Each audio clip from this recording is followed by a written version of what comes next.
कौन ब्रह्मा का पिता है, कौन विष्णु की मां, शंकर का दादा कौन है, हमको दे बता। ये जानने के लिए कृपया सुनिए। जगत गुरु तत्वदर्शी संत रामपाल जी महाराज के अमृत वचन सर्व पवित्र धर्मों के पवित्र शास्त्रों के आधार पर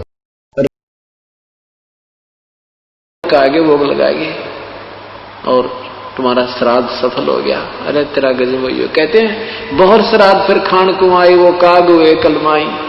फिर वो वही आत्मा नु कहे भी वो काग बन गया, कौवा बन गया और ये वो श्राद्ध खा गया, बेड़ा पार हो गया। कौवा रोजाना खाना खाता है, चल कौवा मान लेते, तुम्हारा पिताजी कौवा बन गया हमारा। अब वो कौवा रोजाना आहार करता है, एक दिन के पेट खाना खाने से कौवे का 364 दिन पेट नहीं भर जाता। अपने जो पूर्वज थे, जो दिन की हम श्राद्ध निकाल रहे हैं, वो दिन में 2-2 बार आहार अवश्य करते थे और अब एक दिन के आहार में वो 364 दिन नहीं छिक सकते। ये भी हमारे साथ उन्होंने सरेआम जो है ना धोखा कर रखा है।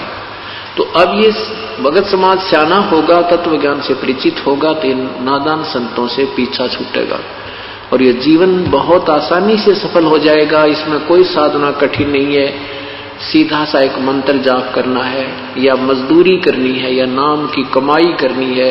इस कमाई के धन से हम परमात्मा के लोक में जा सकते हैं और कोई विकल्प नहीं है। अन्य जो साधनाएं हठियो करना, ये सिद्धि से दिया जाना, ये तो यही की प्रभुता है, इससे जीव कल्याण नहीं है, आत्म कल्याण नहीं है, मोक्ष मार्ग नहीं है। अब क्या बताते हैं आदरणीय पूज्य कबीर परमेश्वर कहते हैं कि जीवित बाप के लट्ठम लट्ठा मुए गंग पुचैया। जीवित पिताजी की तो सत्कार नहीं करते और मरने के बाद उसको गंगा में उसकी अस्थियों को प्रवाह करके आना है, उसका कल्याण हो जाएगा। परमात्मा कहते नहीं, जीवित बाप के लट्ठम लट्ठा मुवे गंग पुचैया और जब आवे आसज का महीना वो कौवा बाप बनैया। अरे बोली सी दुनिया सतगुरु बिन कैसे सरिया। यानी पूर्ण संत के बिना, तत्व ज्ञान के बिना कैसे बात बनेगी। इन नादानों ने कैसा मूर्ख बना रखा है। पहले तो अंतिम संस्कार के समय कहते हैं इसकी अस्थियों को गंगा में डाल कर आओ, फिर कहते हैं श्राद्ध निकालो, कौवा बन गया। वो गति वहां भी गति की थी, फिर पिंड भरा दिए, वो भी गति होगी और फिर कहेंगे कौवा बन गया, श्राद्ध निकालो। परमात्मा कहते हैं भूत जुनी जा छूटे हैं ये पिंड दान करते। गरीबदास जिंदा कहे भाई नहीं मिले भगवंते। इन क्रियाओं के करने से जो पिंडदान तुम करते, इससे उसकी भूत जुनी तो छूट जाएगी। फिर वो गधा बन गया, पता के गति करवाई पिंडदान करवा के तुमने।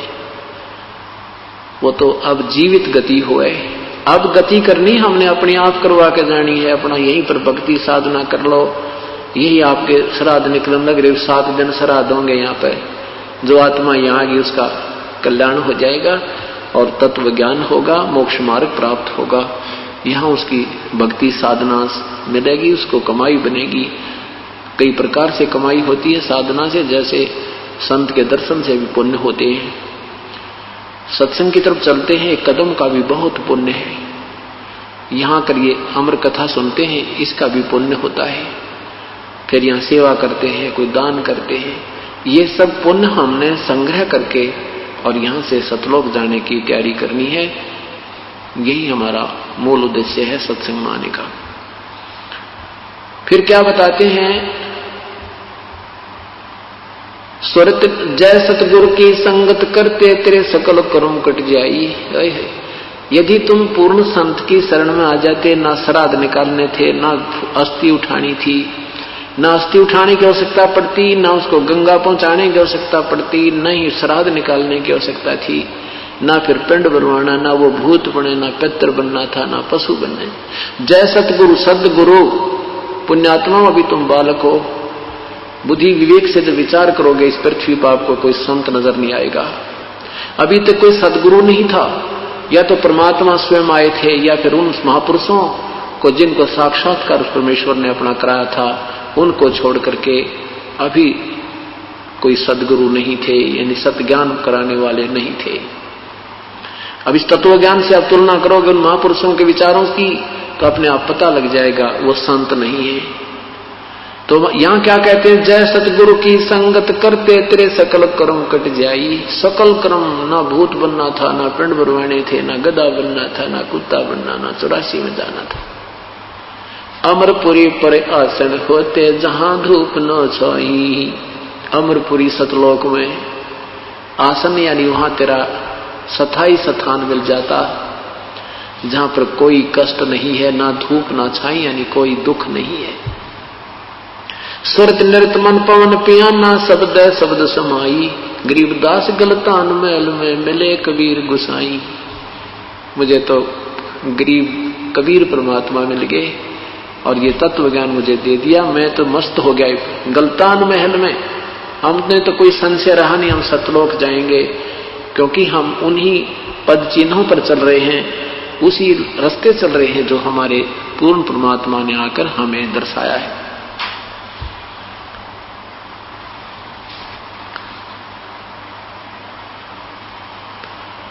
अब हमने ये देखना है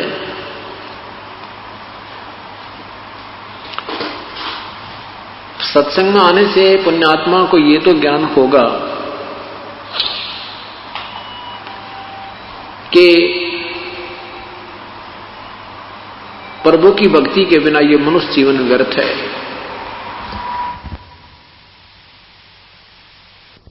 फिर पाछे पछतावेगा भाई आजा बंदे शरण राम की पछतावेगा। बालू की बीत पवन का खंबा कब लग खैर मनावेगा। बालू की बीत पवन का खंबा कब लग खैर मनावेगा।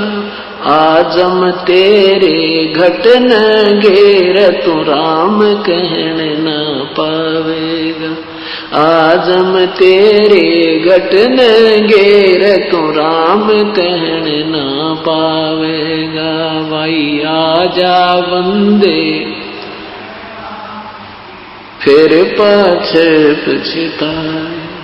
काल बली तेरे सिर पर बैठा भुजा पकड़ ले जावेगा। काल बली तेरे सिर पर बैठा भुजा पकड़ ले जावेगा। मात पिता तेरा कुटुंब कबीला सारा खड़ा लखावेगा।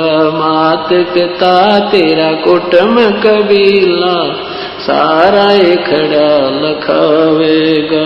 भाई आजा बंदे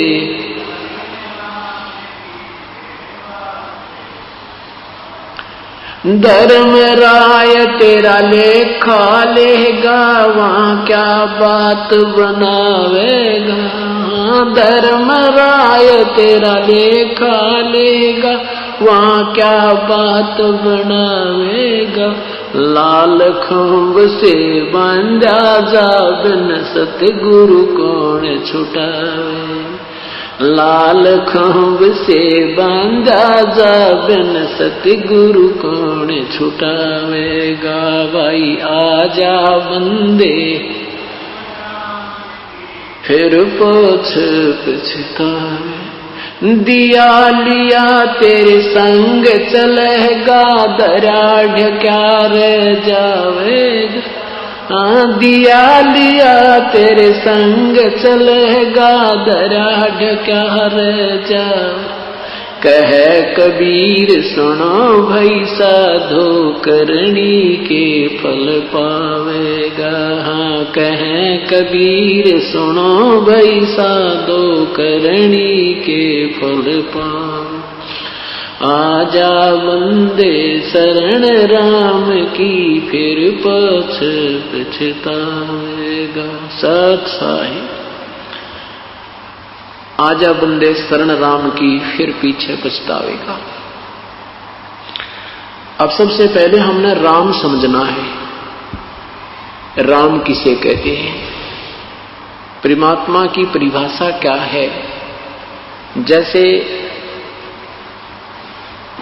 यहां सांसारिक व्यवहार से हम सोचेंगे तब परमात्मा की परिभाषा में समझ में आएगी। जैसे किसी एक विभाग में आप लीजिए,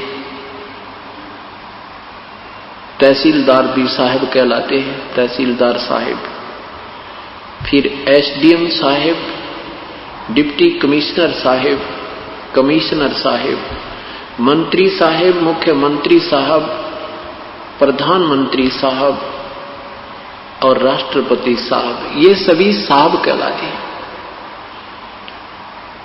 लेकिन इनकी शक्ति में, पावर में दिन रात का अंतर होता चला जाता है।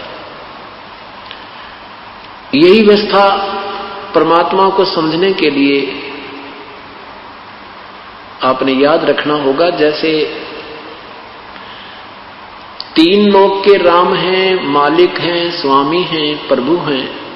तीन लोक, एक ब्रह्मांड में, तीन लोक में एक विभाग के मंत्री साहब हैं, राम हैं, प्रभु हैं। कौन? रजगुण ब्रह्मा, सतगुण विष्णु, तमगुण शिव जी। रजगुण विभाग के भगवान ब्रह्मा जी, सतगुण विभाग के भगवान विष्णु जी और तमगुण विभाग के भगवान शिव जी। केवल पाताल लोक, पृथ्वी लोक और स्वर्ग लोक के ही इन प्राणियों के ऊपर इनका अधिपत्य है। महास्वर्ग में इनका कोई लेन देन नहीं है। अन्य जो स्थान है इसी ब्रह्मांड में, उन पर भी इनका अधिपत्य नहीं है। एक ब्रह्मांड में एक विभाग के मंत्री साहब यानी राम, भगवान ब्रह्मा, भगवान विष्णु, भगवान शिव है। ये भी राम है। इनके पिताजी 21 ब्रह्मांड के प्रभु हैं, राम हैं, साहब हैं, जिसे ब्रह्म कहते हैं, ब्रह्म क्षर पुरुष भी कहते हैं। और सात संग ब्रह्मांड का राम है परब्रह्म, जिसको अक्षर पुरुष कहते हैं। वो भी राम है, वो भी मालिक है, वो भी स्वामी है, वो सात संग ब्रह्मांड का मालिक है। और इस परब्रह्म से ऊपर एक पूर्ण ब्रह्म, परम अक्षर ब्रह्म, सतपुरुष, अकाल मूर्त, शब्द स्वरूपी राम, वो भी साब है। वो असंख्य ब्रह्मांड का, असंख्य, जिसमें ये 21 ब्रह्मांड ब्रह्म के, सात संग ब्रह्मांड परब्रह्म के और अपने सतलोकाधि सारे ब्रह्मांडों को मिला करके सबके ऊपर कुल मालिक वो पूर्ण ब्रह्म है, वो भी राम है। अब जैसे हम भगवान राम, भगवान कृष्ण, भगवान विष्णु, भगवान शिव, कृष्ण आदि की भक्ति करते हैं, ये पवित्र गीता जी के अंदर मना है। 7वें अध्याय के 12 से लेकर 15 श्लोक में स्पष्ट किया है कि तीनों गुणों की जो साधना करते हैं, इनसे होने वाले लाभ के ऊपर जो आरूढ़ हो गए हैं, इन्हीं से मिलने वाले जो सुख सुविधा के ऊपर जिसकी बुद्धि यहीं तक सीमित हो गई है, जिनका ज्ञान इस त्रिगुणमयी माया के द्वारा हरा जा चुका है, वो राक्षस स्वभाव को धारण किए मनुष्यों में नीच दुष्कर्म करने वाले मूर्ख अर्जुन मुझे भी ना बचते, क्योंकि गीता जी का ज्ञान ब्रह्म ने बोला था, श्री कृष्ण जी में प्रवेश करके ज्योति निरंजन काल ने बोला था। ये मेरी भक्ति भी नहीं करते, मुझे भी नहीं बचते, क्योंकि तीनों गुणों तक की पूजा करने वाले को गीता जी में रिजेक्ट किया है, व्यर्थ कहा है। क्यों कहा है? क्योंकि ये तीनों भगवान नाशवान है, इनसे मिलने वाला सुख भी अक्षीणिक है, ये स्थायी नहीं है। हम इनको अविनाशी कहते थे, इनको मृत्युंजय कहा करते थे, ये मृत्युंजय नहीं है। मृत्युंजय माने जिन्होंने मृत्यु जीत ली हो, अजरो अमर नहीं है ये। इन्होंने मृत्यु, ये इनका जन्म और मृत्यु होता है। पवित्र देवी भागवत महापुराण 3रा स्कंद मोटा टाइप गीता प्रेस गोरखपुर से प्रकाशित 123 पृष्ठ पर भगवान विष्णु कहते हैं कि हे माता, तुम शुद्ध स्वरूपा हो, ये सब संसार आप ही से उद्भासित हो रहा है। मैं ब्रह्मा और विष्णु, हम तो नाशवान है, हमारा जन्म और मृत्यु होता है, आविर्भाव और तिरोभाव होता है, हम अविनाशी नहीं है, तुम ही अविनाशी हो। इससे सिद्ध हुआ कि ब्रह्मा विष्णु महेश ये नाशवान हैं, इनकी पूजा करके हमें पूर्ण लाभ मोक्ष प्राप्त नहीं होता, अर्थात ये भी साधना व्यर्थ हुई। गीता जी बोलने वाला ब्रह्म कहता है कि मेरी साधना भी 4 प्रकार के व्यक्ति करते हैं।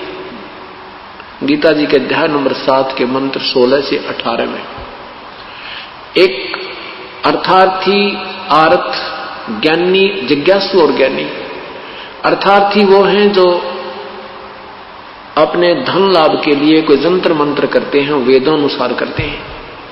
आर्थ जो संकट निवारण के लिए इसको साधना करते हैं तो वेदों के मंत्रों से ही करते हैं, अन्य किसी ओम जय जगदीश हरे, हनुमान चालीसा, ये जय गणेश देवा का आसरा नहीं लेते, जो ब्रह्म साधना ही मानी जाती है, जो वेदों से साधना करते हैं। और जो जिज्ञासु वो होता है जो परमात्मा की तरफ में इधर उधर भटकता है, जैसा उसने ज्ञान मिला, कोई वेदों से, कोई किसी से, किसी सुनी सुनाई से, तो उसने ज्ञान संग्रह कर लिया, फिर वो जिज्ञासु फिर वक्ता बन गया, ज्ञान बांटने लग गया, आप भक्ति की नहीं, उसको साधना ठीक मिली नहीं। कहते हैं 4थे प्रकार के ज्ञानी, इन तीनों को तो रिजेक्ट किया कि ये नहीं काम के, इनमें से ज्ञानी अच्छे हैं। ज्ञानी वो होता है जिसको ये पता लग गया कि मनुष्य जीवन बार बार नहीं मिलता, और मनुष्य जीवन प्राप्त करके यदि भक्ति नहीं की तो इसका कोई यूज नहीं, कोई लाभ नहीं। भक्ति फिर उसको वेदों को पढ़ा, वेदों में लिखा है कि केवल एक परमात्मा पूर्ण ब्रह्म ही पूजा के योग्य है, अन्य की साधना करने से भी जीव मोक्ष नहीं होता, पूर्ण रूप से मोक्ष प्राप्त नहीं होता। इसलिए उन ज्ञानी आत्माओं ने ये दृढ़ निश्चय कर दिया कि एक ही प्रभु की भक्ति करेंगे हम, और दूसरे भक्तों भगवानों की भक्ति नहीं करेंगे, वो यूजलेस है, वो व्यर्थ है। इस उद्देश्य से उन्होंने अपने ही आप निष्कर्ष निकाल दिया, वेदों को पढ़ा, उसमें लिखा कि ओम कर्तु समर, कल्वे समर और कर्तुम समर, यजुर्वेद अध्याय नंबर 40 के मंत्र नंबर 15 में। ये ब्रह्म, वेदों के बोलने वाला ब्रह्म कहता है कि मेरा ओम नाम है, और इस ओम नाम का जाप तू काम करते करते श्रवण कर, विषय कसक के साथ श्रवण कर, मनुष्य जीवन का मुख्य उद्देश्य जानकर श्रवण कर। लेकिन 17वें श्लोक में कहा कि 40वें अध्याय के, यजुर्वेद के 40वें अध्याय के 17वें श्लोक में कहा कि वो परमात्मा, 16वें में कहा कि जो सत भक्ति करता है वो उसके पाप नष्ट हो जाते हैं। परम संत से साधना लेकर के जो साधना सत करते हैं, सत भक्ति करते हैं, उनके पाप विनाश हो जाते हैं, और फिर वो पाप रहित आत्मा तो पूर्ण परमात्मा को प्राप्त होती है, जो मोक्ष ऊपर गुप्त रहता है, सतलोक में है, और मेरी साधना करने वाले वो मेरे ब्रह्मलोक में आ जाते हैं। उस परमात्मा की भक्ति से जीवन का मोक्ष होगा, और मेरी साधना करने वालों को भी यजुर्वेद अध्याय नंबर 40 के मंत्र नंबर 3 में आत्मघाती कहा है कि ब्रह्म तक की साधना करने वाले भी आत्मघाती है, क्योंकि ये मोक्ष नहीं होता, इससे ब्रह्म तक की साधना भी व्यर्थ है। अब गीता जी अध्याय नंबर 7 के मंत्र 18 में कहा है कि ये ज्ञानी है तो उद्धारात्मा, उद्धारमीन, समर्पण कर दिया परमात्मा को, चाहे हमारा शीश भी चला जाए पर प्रभु मिल जाए। रात और दिन खाना पीना त्याग दिया, वैराग ले लिया, घर त्याग गए, जंगल में बैठ के ओम नाम का जाप करते रहे, लेकिन ओम नाम के यानी वेदों में वर्णित विधि से प्रभु प्राप्ति नहीं है, या उनकी समझ में आई ना। गीता जी अध्याय नंबर 4 के मंत्र नंबर 34 में कहा कि उस परम तत्व को, परमात्म तत्व को जानने के लिए किसी तत्वदर्शी संतों की तलाश कर, खोज कर, वो जैसा मार्गदर्शन करें वैसे कीजिए। और अपनी साधना के विषय में गीता बोलने वाला प्रभु कहता है 8वें अध्याय के 13वें श्लोक में कि ओम इति एकाक्षरम ब्रह्म व्यवहारं माम अनुसमन ये प्रियाति तजन देहम सयाति परमाम गतिम। मेरा तो केवल एक ओम नाम है, और जो ये एक ओम अक्षर नाम है, इसको मुझ ब्रह्म का एक अंतिम सांस तक जो इसकी साधना करता है वो मेरे वाली परम गति को प्राप्त होता है।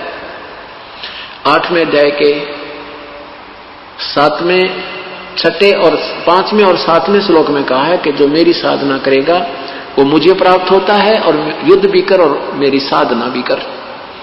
8वें अध्याय के 5वें श्लोक में कहा कि ये नियम है, ये विधान है प्रभु का कि अंत समय में जो जिसके अंदर आस्था रखता हुआ, भजन करता हुआ, सिमरण करता हुआ प्राण त्यागता है, उसी को प्राप्त होता है।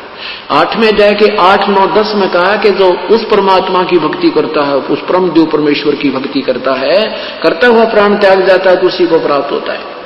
उसके लिए किसी तत्वदर्शी संत की तलाश करो। मैं नहीं जानता उसकी भक्ति विधि को। कौन? गीता बोलने वाला प्रभु कह रहा है। ऐसे वेदों को बोलने वाला प्रभु भी कह रहा है कि मैं 40वें अध्याय, यजुर्वेद अध्याय नंबर 40 के मंत्र नंबर 10 में कहा कि उस परमात्मा के विषय में कोई साकार बताता है, कोई निराकार कहता है। ये भी व्याख्या सही नहीं। इसके विषय में भी कोई तत्वदर्शी धीराणाम संत यानी तत्वदर्शी संत बताएंगे, जैसा वो कहें फिर उनसे सुनो। गीता बोल, वहां वेदों के बोलने वाला प्रभु भी अपने तक की ज्ञान बता करके वो ऑप्शन छोड़ दी। अब उन ऋषियों को वो तत्वदर्शी संत मिला नहीं, अपने आप निष्कर्ष निकालकर जो साधनाएं उन्होंने की वो प्रभु प्राप्ति की नहीं थी। गीता जी के अध्याय नंबर 11 के मंत्र नंबर 47, 48 में लिखा है कि अर्जुन ये मेरा रूप, ये वास्तविक रूप है, ये मैं तुझे दिखा रहा हूं, जो मेरा विराट रूप है, ये है मैं काल हूं। और इसकी प्राप्ति तेरे अतिरिक्त ना तो पहले हुई ना फिर हो सकती।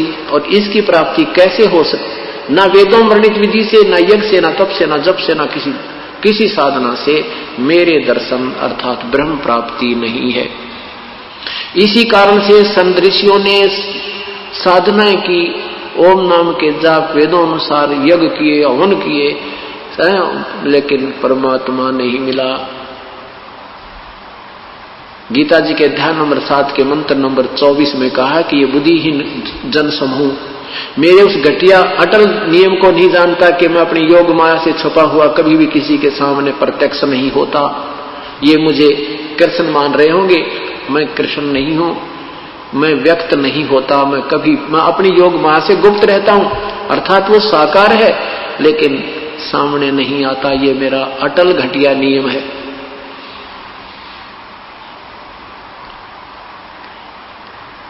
अब इन ऋषि ज्ञानी आत्माओं ने वेदों को पढ़कर ओम नाम को सिलेक्ट किया और ओम नाम को मान लिया ये पूर्ण परमात्मा की प्राप्ति का है। सतगुरु बिन काहू न पाया ज्ञाना, जो थोथा वो छड़े किसाना। ये वशिष्ठ मुनि जैसे भी महापुरुष अपना जीवन व्यर्थ कर गए क्योंकि उनको तत्वदर्शी संत नहीं मिला। और जो परमात्मा स्वयं तत्वदर्शी संत बनकर आए थे इन्होंने उसकी बात को स्वीकार नहीं किया, उसको वामदेव कहने लगे। व्यंग्यात्मक नाम रख लिया वामदेव। वामदेव माने उल्टा चल रहा है, एक दायां हाथ एक बामा।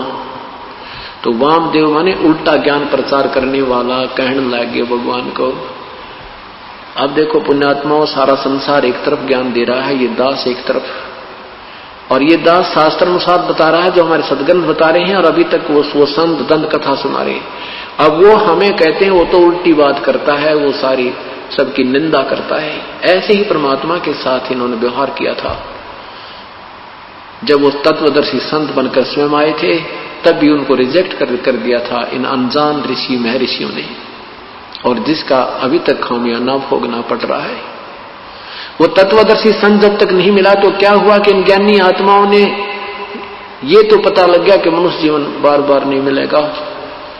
आप चाहे इस मिट्टी को कितना ही कष्ट हो जाए, चाहे ये मिट्टी कितनी ही दुख हो जाए, चाहे खराब हो जाए, पर मालिक के नाम पर हो जाए, इस उद्देश्य से उन्होंने दिन रात ओम नाम का जाप किया।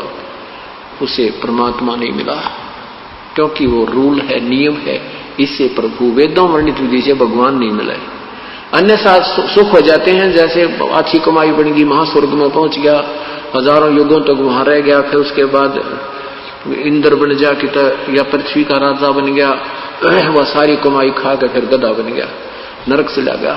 इस तरह की सुविधाएं और ये असुविधाएं तो इस ओम नाम के यानी वेदों वर्णित विधि से होती हैं। परमात्मा प्राप्ति नहीं और आत्म कल्याण नहीं होता, मोक्ष नहीं होता।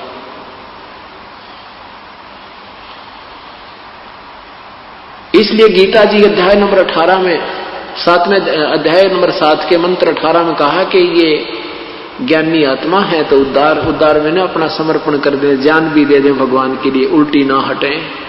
ये है तो इतनी नेक, परंतु ये नादान उस तत्वदर्शी संत ना मिलने से मेरे वाली घटिया साधना में ही लीन रही, आश्रित रही। अनुतमाम, ये मेरे वाली अनुतमाम गति में आश्रित रही। कितना प्यारा ज्ञान दिया पवित्र गीता जी में। और फिर 7वें अध्याय के 19वें श्लोक में लिखा है कि बहु नाम जन्माना मनते ज्ञानमान माम प्रवृत्ते। बहुत कोई जन्म, अंत के जन्म में कोई ज्ञानी आत्मा ब्रह्म साधना करता है, मेरी साधना करता नहीं तो नीचे की साधना करते हैं, कोई देवी की, कोई देवता की, कोई यक्ष की, कोई भूतों की, या छोटी जैसे जय गणेश जय गणेश जय गणेश देवा, इस तरह की आरतियां करते हैं। को बहुत ही पुण्यात्मा, अच्छे संस्कार हो, जिसके कोई जन्म कौन से जन्म में एकाध आत्मा मेरी भक्ति करता है, नहीं तो अन्य उपासना में लगा रहता है। और वासुदेव सर्वामिति स महात्मा सुदुर्लभ, ये बताने वाला कि ना ब्रह्म पूजा के योग्य है, ना पर ब्रह्म पूजा के योग्य है, ना ये ब्रह्मा विष्णु महेश से पूर्ण मोक्ष है, ये और पूर्ण ब्रह्म ही पूजा के योग्य है, उसकी ये साधना है। ऐसा साधु तो, ऐसा संत तो बहुत मुश्किल है, शो दुर्लभ है, बड़ी मुश्किल से मिलने वाला, बहुत कठिनता से मिलेगा तुझे वो संत जो ये सारा ज्ञान बतावे कि ये भी पूजा के योग नहीं, वासुदेव ही पूजा के सर्वस्व है। अब वासुदेव की परिभाषा और समझनी होगी। हम भगवान श्री कृष्ण को वासुदेव कहा करते, ये वासुदेव नहीं है। वासुदेव का अर्थ है सर्वशक्तिमान, सर्वव्यापक, सर्व का पालन करता, पूर्ण प्रभु, सर्वव्यापक, सबके ऊपर अधिपति। अब भगवान श्री कृष्ण जी के पूज्य पिताजी का नाम वासुदेव था, श्री कृष्ण का नाम वासुदेव नहीं था।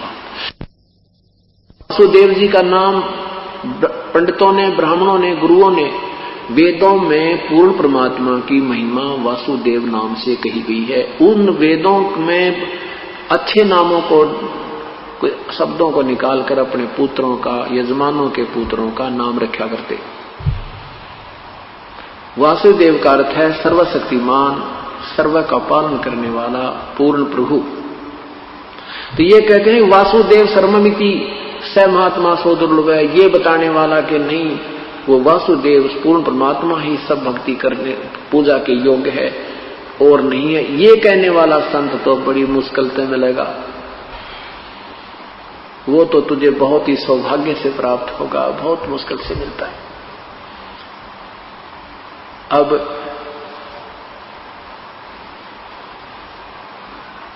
श्री कृष्ण विष्णु अवतार है।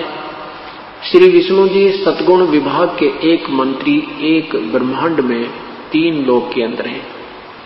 ये केवल एक विभाग में मालिक हैं, सर्व के मालिक, सर्वव्यापक, सर्वस्वा नहीं है। ये वासुदेव नहीं है। इनके पिताजी जो है ब्रह्म ज्योति निरंजन, ये 21 ब्रह्मांड के ही मालिक हैं, ये कुल के मालिक वासुदेव नहीं है, सर्वव्यापक, सर्वस्व नहीं है। परब्रह्म भी केवल 7 संख ब्रह्मांड का मालिक है, प्रभु है, ये भी वासुदेव सर्व का मालिक नहीं है। पूर्ण ब्रह्म वो वासुदेव है, पूर्ण ब्रह्म वासुदेव है, वो सत्पुरुष वासुदेव है। तो कहते हैं ये बताने वाला कि वासुदेव सर्वमिति, सर्वम माने सर्वेस्वा, सब कुछ, वही पूजा के योग्य है, वही पालन करता है, वही कष्ट निवारण करता है, वह पापों का विनाशक भी वही है। ये बताने वाला संत तो बड़ी मुश्किल से मिलेगा तुम। गीता जी के अध्याय नंबर 7 के मंत्र नंबर 12 से 15 में भगवान ब्रह्मा विष्णु महेश के साधकों को व्यर्थ क्यों बताया। जैसे तमोगुण विभाग, तमोगुण भगवान शिव का साधना करने वाला रावण ऐसा कठिन साधक था, ऐसा डिवोटी था कि अपने 10 बार शीश भी काट के भगवान के चरणों में समर्पण कर दिया।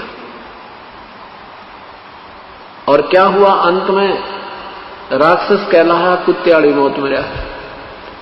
ये तमोगुण भगवान शिव की परम साधना, साधक का, परम साधक की उपलब्धि, संसारिक सुख मिल गए, सोने की लंका होगी, 1 लाख पुत्र हो गए, और अंत में पशु कुत्ते वाली मौत मरा, सर्वनाश हो गया और नरक का भागी हुआ, राक्षस कहलाया। रावण को राक्षस की संज्ञा से जाना जाता है। एक भस्मागिरी नाम के तपस्वी थे, भगवान शिव के तमोगुण के उपासक। 12 वर्ष तक सिर नीचे न करके पैर ऊपर को करके और भगवान शिव के कैलाश पर्वत पर भगवान शिव के द्वार के सामने साधना की।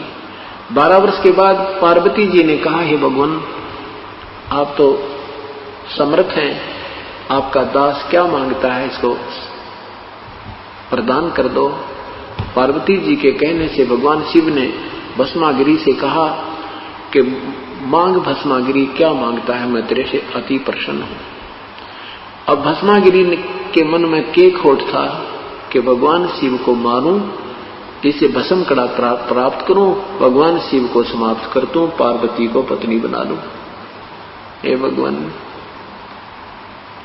अब क्या बताते हैं भगवान। आदरणीय गरीबदास साहिब कहते हैं, ऐसे करत गनी जीव कलमाही और माता को पत्नी ठहराए।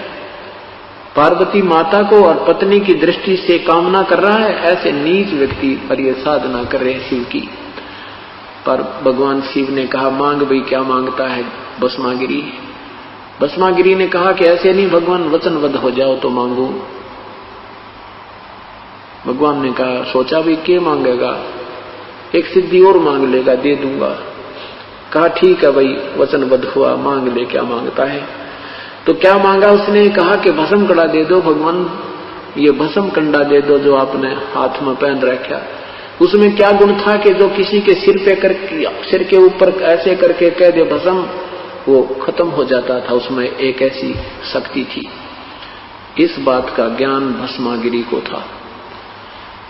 भगवान शिव ने सोचा भी साधु है, जंगल में रहता है, अपनी सुरक्षा के लिए मांग रहा होगा, उसने क्या पता था ये ऐसा जालिम व्यक्ति है, इसके मन में कितना खोट है।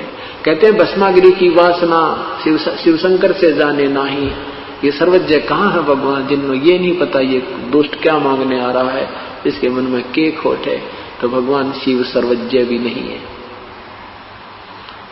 अब क्या किया कि उसने जो ही कड़ा निकाल कर उसको दे दिया भस्मागिरी को। भस्मागिरी ने कहा कि होले शंकर होशियार, तुझे मारूंगा और पार्वती को पत्नी बनाऊंगा। इतनी देर में त्योर बदल गया। अब भगवान भाग लिए, भगवान शिव भाग लिए, आगे आगे भागे जा रहे हैं, पीछे पीछे भस्मागिरी। कहते हैं फिर भगवान ने गिरजा रूप बनाया, पार्वती का रूप बना के भस्मागिरी के पास खड़े हो गए। कहने लगे, क्यों भाग रहे भस्मागिरी, आजा मेरे पास। अब भस्मागिरी ने देखा कि शिव जी तक भागता जा रहा है, चला जाएगा, मेरे निकट आ नहीं सकता, जिसकी मुझे कामना थी वो मुझे मिल गई।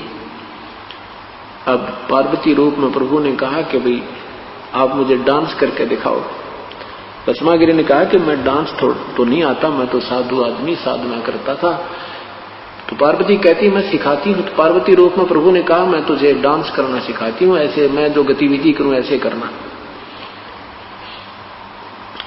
अब ऐसे एक पैर ऐसे कर, हाथ ऐसे कर, हाथ ऐसे कर, और कर और कर। जो ही वो हाथ में भस्म कंडा लिया हुआ हाथ उसके सिर पे आ गया भस्मागिरी के।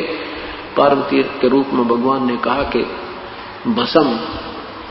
भस्मागिरी भस्म हो गया। उस कड़े को लेकर के विष्णु रूप धारण करके प्रभु शंकर भगवान के पास पहुंचे जो भागे जा रहे थे। भस्मागिरी के भय से भागे जा रहे थे भगवान शिव। तो कहा कि भाई रुक जा भोलेनाथ, रुक जा भोलेनाथ। भगवान शंकर कहते हैं आजा विष्णु, भाग ले भाग ले। क्या हो गया कि उस निकम्मे ने मेरे से भस्म कंडा मांग लिया और मेरे से गलती होगी, वो मुझे मारने पर तुला है, आपको भी भस्म कर देगा, भाग लो। तब भगवान ने कहा कि मैंने उसको भस्म कर दिया है, तू चिंता मत कर। देख कड़ा में ले आया। कड़े को देखकर भी विश्वास नहीं हुआ, कहने लगा तू लाया कैसे उसने। तो उसने बताया कि मैंने उसको ऐसे ऐसे पार्वती रूप बना करके और ये कड़ा में छीन लाया हूं, उसको भस्म कर दिया है। जब उसकी राख देख ली ना भगवान शिव का, जब दिल धड़कन पे बंद होया। और इनको हम समर्थ मानकर पूजा करते थे, ठीक है, ये भी नहीं कह सकते ये बिल्कुल रिजेक्टेड है, नहीं, जितनी इनकी शक्ति है उतनी विद्यमान है। हम इनको एक मंत्री की शक्ति होते हुए हम मंत्री को प्रधानमंत्री कहा करते थे, ये हमारी नालायकी नादानी थी, क्योंकि ये नीम हकीम हमारे गुरुओं की कमी थी। जैसे रावण को उनके गुरुदेव ने शिव को मृत्युंजय, सर्वेश्वर, महेश्वर, वेदों में इसी का वर्णन है, ऐसे गुणगान कर दिए। अब उस भोली आत्मा को क्या पता था कि ये गुरु जी नहीं है, तो नीम हकीम है। यदि उस रावण वाली आत्मा को ये ज्ञान मिल जाता, विमान में बैठकर जाता, ये संतों की त्रुटि की कमी, तत्वदर्शी संत न मिलने से अभी तक ये भक्ति मार्ग विचलित है और ये भोली आत्मा श्रद्धालु लोग भटक रहे हैं। ये तो भगवान शिव की रजो तमोगुण साधना के उपासकों की हालत बताई, राक्षस स्वभाव को धारण किए, मनुष्यों में नीच। रावण भी अपनी मां को उठा ले गया, सीता को, और भीष्मागिरी ने अपनी मां पर नीत डुबोली, यानी त्रिलोक जननी पर। तो इससे मनुष्यों में नीच दुष्कर्म करने वाले भक्ति मार्ग के शास्त्र विरुद्ध साधना साधकों को दुष्कृतिन बोला है, बुरे कर्म करने वाले। और मूर्ख यानी सतभक्ति ना करके इस बार उड़ रहते हैं, और कहे तो मानना लड़न तैयार हो जा। जिन्होंने कह दिया तुम्हारी साधना ठीक नहीं है, तो उस पर विचार नहीं करते, क्योंकि क्यों निंदा करते हो तुम, लड़ने को तैयार हो जाते हैं। फिर क्या बताते हैं कि ब्रह्मा की साधना, रजोगुण की साधना की थी हिरण्यकशिपु ने। सुबह मरूं ना श्याम मरूं, दिन मरूं ना रात मरूं, 12 मास में ना मरूं, आकाश पृथ्वी पर ना मरूं, इस तरह की सिद्धि मांग ली। ये वरदान ले लिया ब्रह्मा जी से, तथास्तु। अब ये सिद्धि प्राप्त करके अपनी साधना से हल्दी की गांठ से पंसारी बन बैठा, और फिर अन्याय शुरू कर दिया, राक्षस कहलाया, अपने ही पुत्र का दुश्मन बन गया। प्रहलाद को भी अग्नि में जलाना चाहा, लाल खंबे से बांधकर उसको फूंकना चाहा। उसी से मैं प्रभु नरसिंह रूप धारण करके प्रकट हुआ, हिरण्याकुश की आंत निकाली, कुत्ते वाली मौत मेरा राक्षस कहलाया, रजोगुण ब्रह्मा का उपासक। अब सतगुण विष्णु जी की साधना विश्वामित्र ने की थी। अपने साथी वशिष्ठ मुनि के 100 पुत्रों की हत्या कर दी एक ही पॉइंट पे। वशिष्ठ जी उसको कहा करते कि आओ राजऋषि, क्योंकि वो महिमा का भूखा था, विनम्रता विश्वामित्र में नहीं थी। और विश्वामित्र इस बात से दुख मानता था, तो मुझे राजऋषि क्यों कहता, मुझे ब्रह्म ऋषि कहा कर। इसी द्वेष से वशिष्ठ मुनि के 100 पुत्रों को काट दिया उस विष्णु के उपासक ने। एक और सामूहिक उदाहरण दिया है कि एक बार हरिद्वार हर की पैड़ियों पर, हरिद्वार में हर की पैड़ियों पर कुंभ का पर्व हुआ। उसमें स्नान करने के लिए, परभी में नहाने के लिए तीनों गुणों के उपासक, ये गिरी, पुरी, नागा, वैष्णो, ये सारे साधु पहुंच गए। अब स्नान करने का जब समय आया तो वो अपने अपने पूरे समूह के साथ प्रस्थान करते हैं। सबसे पहले नागा हर की पैड़ियों पर जाकर खड़े हो गए। अन्य को कहा कि तुम हमारे बाद में स्नान कीजिएगा, हम सर्वश्रेष्ठ हैं, हम त्यागी और बैरागी हैं, हम निवस्त्र रहते हैं, हम नि इच्छा हैं, हम सर्वश्रेष्ठ हैं, हम प्रथम स्नान करेंगे। वैष्णव साधुओं ने इस बात का दुख माना कि तुम पशु की तरह नंगे फिरते हो, समय पर नहाना नहीं, राख शरीर पर लगा रखी है, पशु की तरह रहते हो, तुम काहे के शरण फिर, तुम काहे के श्रेष्ठ हो, बाहर मरो, हम नहाएंगे पहले। अब वो नहाना तो भूल गए, लट्ठम लट्ठा हो गए। वो स्नान तो करना भूल गए, आपस में लट्ठम तलवार निकाल ली, तीर निकाल ले, जो भी जिसका फंस गया नीट मारी, ऐसी बुरी तरह पशुओं की तरह को किसी को मुंह से काट रहा है, वो तो क्या कहते हैं 25,000 व्यक्ति जिनको हम संत कहा करते थे अनजानपने में, वो 25,000 व्यक्ति आपस में लड़का मर गए, गंगा का पानी लाल कर दिया। तो ये तीनों गुणों के उपासक राक्षस स्वभाव को धारण किए हुए मनुष्यों में नीच, हे भगवान कितने उदाहरण दें इनके। ये तत्व ज्ञान के अभाव से ये हानि प्राणी को उठानी पड़ रही है। और तत्व ज्ञान देने वाला संत करोड़ों में कोई है नहीं रे झूम करा, अरबों में कोई गर्क सुनो रे झूम करा। वो संत तो करोड़ों संतों में नहीं मिलेगा, अरबों में कोई एक संत मिलेगा। अरबों में गर्क मीन ये छोटी मोटी इस ज्ञान न सुनकर 2-4 बात बतानी है तो बहुत पा जाएंगे, पर जिनके पास विधि साधना, नाम देने का अधिकार और पूरा ज्ञान समाधान हो, वो संत तो अरबों में मिलेगा। अब क्या बताते हैं आदरणीय गरीबदास साहिब जी, कहते हैं तीर तुपक तलवार कटारी जमदड़ जोर बधावे हैं, हर पैड़ी हर हेत न जाना वाजा तेग चलावे हैं। काटे शीस नहीं दिल करुणा जग में साध कमावे हैं, जो जन उनके दर्शन को जावे उनको भी नरक पठावे हैं। ऐसे इन साध जिनको तुम संत कहते हो, कहते हैं ये संत नहीं, इनके कोई दर्शन भी कर ले, इनका उपदेशी भी हो जावे। अब दर्शन करने उपदेशी ही जाएगा, और वैसे कोई जाएगा तो उसको वो अपना उपदेशी बना लेंगे, फिर नाम दान करेंगे, उसको कोई अपने पीठू बना लेंगे। कहते हैं उनके कोई दर्शन भी से व्यक्तियों के दर्शन करने भी चला जाओ, उनको भी नरक ले जाते हैं। और तुम इनको साधु कहते हो, तुम इनको संत कहते हो।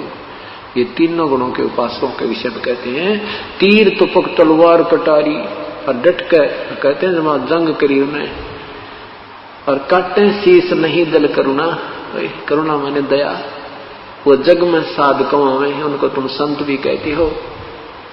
और जो जन उनके दर्शन को जावे उसको भी नरक ले जावे हैं, जो उनके उपदेशी हो गया उनको भी नरक में ठोक रहे हैं। इन बातों को मद्देनजर रखते हुए हमने ये विचार करना है कि कौन प्रभु है और किस परमात्मा की साधना से लाभ होगा। अब तीनों गुणों के उपासकों को तो गीता जी के 7वें अध्याय के 12 से 15 में रिजेक्ट कर दिया। अब कहते हैं मेरी भक्ति भी ना करते ये, और अपने विषय में 7वें अध्याय के 18वें श्लोक में अपने आप को भी भगवान ने कह दिया कि मेरी साधना भी अनुतमाम, यानी कति घटिया तय घटिया, बिल्कुल व्यर्थ। क्यों? क्योंकि ये भी नाशवान है, भगवान ब्रह्म भी नाशवान है। इसकी ब्रह्मलोक 8वें अध्याय के 16वें श्लोक में गीता जी में लिखा है कि ब्रह्मलोक से लेकर ये सारे लोक नाशवान है, पुनर्वृत्ति में है, ये स्थायी नहीं है। और यहाँ 21वें एक ब्रह्मांड का अंतिम जो ब्रह्मलोक है ये सबसे स्थायी है। इसी में नकली सतलोक, अलखलोक, अगमलोक, अनामी लोक की स्थापना इस काल ने अपनी माया से गुप्त करवा रखी है इन जीवों को भ्रमित करने के लिए। और ये ब्रह्मलोक तक भी विनाश हो जाते हैं, ये भी स्थायी नहीं है। 4थे अध्याय के 5वें श्लोक में स्वयं गीता बोलने वाला प्रभु कहता है कि अर्जुन तेरे और मेरे बहुत जन्म हो लिए, अर्थात मैं और तू भी अविनाशी नहीं है। कैसे? 7 ब्रह्मा की मृत्यु होने के बाद एक विष्णु की मृत्यु होती है। एक ब्रह्मा जी की आयु कितनी है? पुण्यात्माओं ये आंकड़े याद हो जाएंगे थोड़े से दिन में आपके, और ये ज्ञान होना बहुत जरूरी होता है, क्योंकि ज्ञान एक बाउंड्री बनती है, एक हमारा गाइडलाइन बनता है। हम विचलित नहीं हो सकते, चाहे कोई फिर कितना विद्वान आकर बात करे, आप 2 मिनट में फेल कर देगा, हमारा बच्चा भी उसको रिजेक्ट कर देगा, जिसने 3-4 वर्ष सत्संग सुनते और हो गए और नाम ले रखा है। एक ब्रह्मा का कितनी आयु होती है? ब्रह्मा की, ब्रह्मा जी का एक दिन है 1008 चतुर्युग का। एक चतुर्युग कितना होता है? सतयुग, त्रेता, द्वापर, कलयुग, इन 4 युगों का समय मिला दे इसको चतुर्युग कहते हैं। और ये 43 लाख यानी कुछ ऐसा इतना मिला करके वर्ष होते हैं। 4,32,000 कलयुग का समय है, इससे दुगना द्वापर का है, यानी 8,64,000।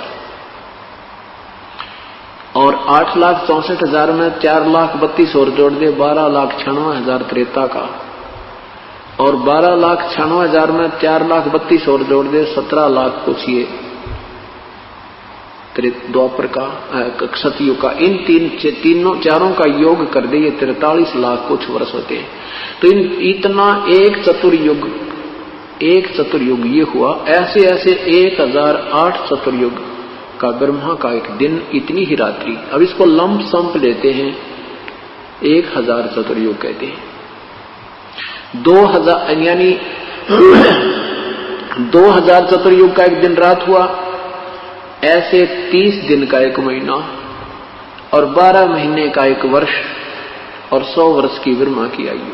ओए होए, अब गिनती करने लग गए तो गुणा भूल जा। इतनी लंबी वर्षों, इतनी उम्र एक ब्रह्मा जी की होगी, इसकी मृत्यु होगी। ऐसे 7 ब्रह्मा मर जाएंगे, एक विष्णु जी की मृत्यु होगी। ऐसे 7 विष्णु जी की मृत्यु हो जाएगी, तब एक शिव की मृत्यु होगी। इसकी इतनी लंबी उम्र है। इसने माता से यही मांगा था कि मेरी उम्र बढ़ा दे, लंबी कर दे मां। अमर होना चाहा था। दुर्गा ने कहा बेटा तुम अमर नहीं कर सकती मैं, ये तो विधान है यहाँ का, जो जन्म है वो मृत्यु अवश्य होगी। तुझे विधि बताती हूँ कि तेरी आयु सबसे लंबी हो जाएगी। उस विधि से ये भगवान शिव ज्यादा समाधिस्थ रहता है, श्वास कम लेता है, आयु इसकी इन दोनों भगवानों से ज्यादा है। ऐसे ऐसे 70,000 जब शिव मर जाते हैं, शंकर मर जाते हैं, तो ब्रह्मलोक में रहने वाला ये काल, वहां भी ये 3 रूपों में रहता है, महाब्रह्मा, महाविष्णु, महाशिव। वहां ऐसे ये शरीर छोड़ता है। इसने अपना पीरियड काउंट करने के लिए ये क्रिया बना रखी है, जैसे सांप कांचड़ी छोड़ दिया करे, ऐसे ये अपना एक शरीर छोड़ता है। ऐसे इसकी जन्म और मृत्यु होती है। अर्जुन मेरे जन्म और मृत्यु दिव्य हैं, तू नहीं जानता, दिव्य ऐसे हैं ये। तो 70,000 ये त्रिलोकीय काल का पुत्र मर जाता है, तब एक ये ब्रह्मांड में रहने वाला महाशिव मरता है। उसके बाद एक ब्रह्मांड में पूर्ण रूप से प्रलय हो जाती है, इसको महाप्रलय कहते हैं, एक ब्रह्मांड की महाप्रलय। उसके बाद ये काल इन सब जीवों को दूसरे ब्रह्मांड में शिफ्ट कर देता है। वहां ऐसे ही अपनी पत्नी को, दुर्गा को महाब्रह्मा महाविष्णु, आप स्वयं महाब्रह्मा महाविष्णु शिव रूप में रहता है, दुर्गा को महासावित्री, महालक्ष्मी और महा पार्वती रूप में रखकर वहां पुत्रों की उत्पत्ति करके सृष्टि प्रारंभ करता है। अब ऐसे एक काल मरता है, अर्थात एक ब्रह्मांड की जो प्रलय होती है, ये एक दिन हो गया, ये एक युग हो गया परब्रह्म का। परब्रह्म का एक युग हो गया। जो 70,000 शिव मरते हैं, अर्थात एक काल मरता है, ब्रह्म मरता है, ये एक युग हो गया परब्रह्म का। परब्रह्म का एक युग हो गया। ऐसे 1000 युग का उस परब्रह्म का दिन, इतनी ही रात्रि। 1000 युग का, नोट चतुर्युग। ये पॉइंट समझना पुण्यात्मा, और कोई बालक नहीं है, कोई शिक्षित हो सभी, कोई एमए है, कोई ग्रेजुएट है, कोई 10वीं, कोई आज कोई बालक नहीं। और शास्त्र हमारे पास है, देखोगे तो पता चलेगा ये कहां डले डुआ रखे थे हमारे 3 नादान महर्षि बने बैठे थे, इन्हें कह का ज्ञान है। 8वें अध्याय गीता जी के 8वें अध्याय के 17वें श्लोक में लिखा है, सहस्र युग लिखा, उसमें सहस्र चतुर्युग नहीं लिखा है।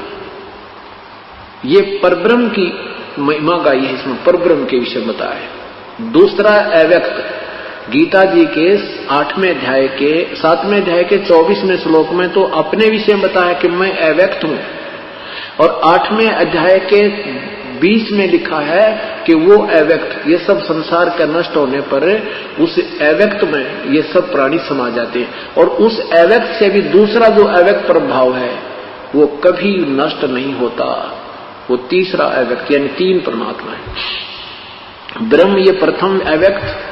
अव्यक्त का अर्थ होता जो अपनी योग माया से छुपे रहते हैं, सामने नहीं आते, वो होते आकार में है, वो प्रत्यक्ष दृश्य नहीं देते, और वो होते आकार में है।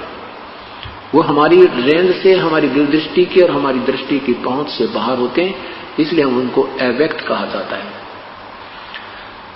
तो ये ब्रह्म जो है उसमें लिखा कि ऐसा एक बार जो ब्रह्म मरता है तो एक युग होता है परब्रह्म का, ऐसे ऐसे 1000 युग का दिन, इतनी ही रात्रि, और फिर 30 दिन का महीना, 12 महीने का एक वर्ष, और 100 वर्ष की आयु है परब्रह्म की।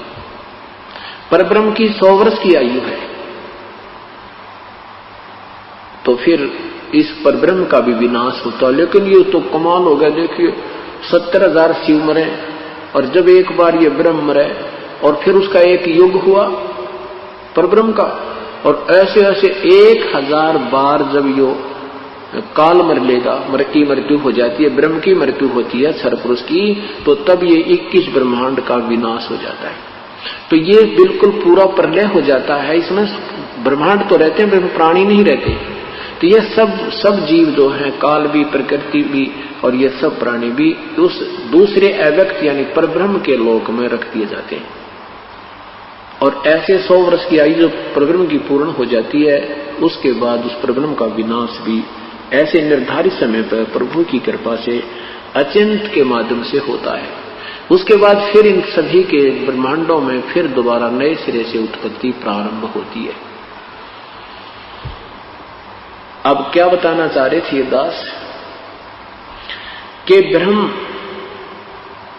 एती उम्र बुलंद मरेगा अंतरे। 1000 चतुर्युग का दिन, 1000 चतुर्युग की रात्रि ब्रह्मा की, और फिर भी मृत्यु रुद्र गजबैयो, और इससे 7 गुना विष्णु, उससे 7 गुना शिव जी की, और फिर भी शिव की मृत्यु। कहते एती उम्र बुलंद मरेगा अंतरे। क्यों? क्योंकि सतगुरु लगे न कान न भेंटे वो संतरे। इसलिए तुम्हारी मृत्यु हो रही है क्योंकि तुमको परम संत नहीं मिले, वो तत्वदर्शी संत नहीं मिले। इतनी भी साधना करके तुम इतनी उपलब्धि भी कर जाओगे, इतनी लंबी उम्र भी हो जाएगी, तो भी मरेगा अंतरे। क्यों मरोगे? क्योंकि तुमने वो तत्वदर्शी संत नहीं मिले।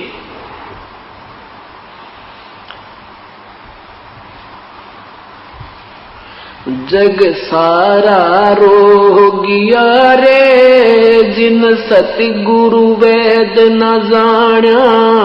जग सारा रोगिया रे, जग सारा रोगिया रे, जिन सतगुरु वेद न जाण्या। जग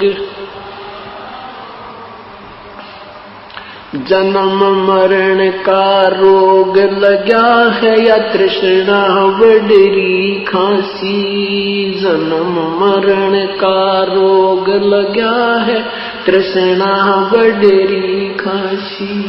आवागमन की डोर गले में पड़ी काल की फांसी।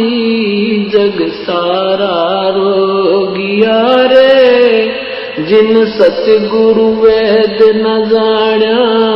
जग सारा रोगिया रे, जग सारा रोगिया रे, जिन सतगुरु वेद न जाण्या। जग भाई देखा देखी गुरु से बन गे, किया न तो तब बेचारा। देखा देखी गुरु से बन गे, किया न तो तब बेचारा। गुरु से दोनों के सिर पर यूं काल ठोके पंजरा। जग सारा रोगिया रे, जिन सतगुरु वेद न जाण्या। जग सारा रोगिया रे, जग सारा रोगिया रे, जिन जग सारा रोगिया। सच्चा सतगुरु कोई न पूज, इन झूठों जगपतियासी। सच्चा सतगुरु कोई न पूज, झूठों जगपतियासी। अंधे की बागही अंधे न, मार्ग कौन बतासी। जग सारा रोगिया रे, जिन सतगुरु वेद न जाना जग जग सारा रोगियो रे जिन सतगुरु वेद न जाना जग सार शब्द सर जीवन बूटी गस गस अंग लगावे सार शब्द सर जीवन बूटी गस गस अंग लगावे कहे कबीर तुम सत कर मानो ये जन्म मरण मिट जावे जग सारा रोगिया रे जिन सतगुरु वेद न जाना जग सारा रोगिया रे जग सारा रोगिया रे जिन जग सारा रोगिया सार शब्द सर जीवन बूटी गस गस अंग लगोवे सार शब्द सर जीवन बूटी गस गस अंग लगोवे कहे कबीर तुम सत कर मानो ये जन्म मरण मिट जावे जग सारा रोगिया रे वेद न जाना जग सारा रोगिया रे जग सारा रोगिया रे जिन सतगुरु सारा रोगिया रे सब साहेब